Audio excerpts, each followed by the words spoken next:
Hello മക്കളുമാരെ, ഞങ്ങൾക്ക് ചക്കയില്ല. അങ്ങനെ ഞങ്ങൾക്ക് ഒരാൾ വിളിച്ച് 2 ചക്ക തന്ന്.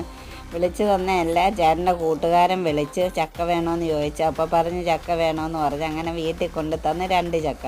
അപ്പോൾ ഒരെണ്ണം നോക്കിയപ്പോൾ താഴെ വീണിട്ട് അത് ഇച്ചിരി പൊട്ടി വിട്ടുണ്ട്. അത് വെട്ടാമെന്ന് വിചാരിച്ചു. അങ്ങനെ വെട്ടാനുള്ള തിടുക്കത്തിലാണ്. വെട്ടിക്കയറി അതിൻ്റെ ഉള്ളിൽ കാണാനുള്ള സന്തോഷത്തിൽ അങ്ങനെ വെട്ടിയിട്ട് അത് പൊളിച്ച് വേവിക്കാമെന്ന് വിചാരിച്ച്, പുരട്ടാമെന്ന് വിചാരിച്ച് നോക്കിയപ്പം കണ്ടടാ, നല്ല അടിപൊളി വിളഞ്ഞ ചക്ക, നല്ല സൂപ്പറാണ് വേവിക്കാൻ. അപ്പം ഞങ്ങൾക്ക് ചക്കയില്ലാത്തതുകൊണ്ട് ഞങ്ങൾക്ക് ഇങ്ങനെയൊക്കെ കിട്ടുമ്പോൾ ഞങ്ങൾക്ക് വളരെ സന്തോഷം. ഈ വർഷം ആദ്യത്തെ ചക്കയാണ്.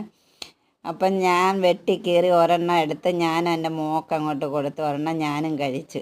ഇഷ്ടപ്പെട്ടാൽ ലൈക്കും ഷെയറും സബ്സ്ക്രൈബും ചെയ്യും. ഞങ്ങൾക്ക് ചക്കയില്ലാത്തതുകൊണ്ട് ഇതൊക്കെ വലിയൊരു സന്തോഷം, ഇങ്ങനെയൊക്കെ കാണുന്നത്. ചക്ക ആരെങ്കിലും തരുമ്പോഴൊക്കെ ഭയങ്കര സന്തോഷമാണ്. അപ്പോൾ ഇതൊക്കെയാണ് എൻ്റെ വിശേഷങ്ങൾ.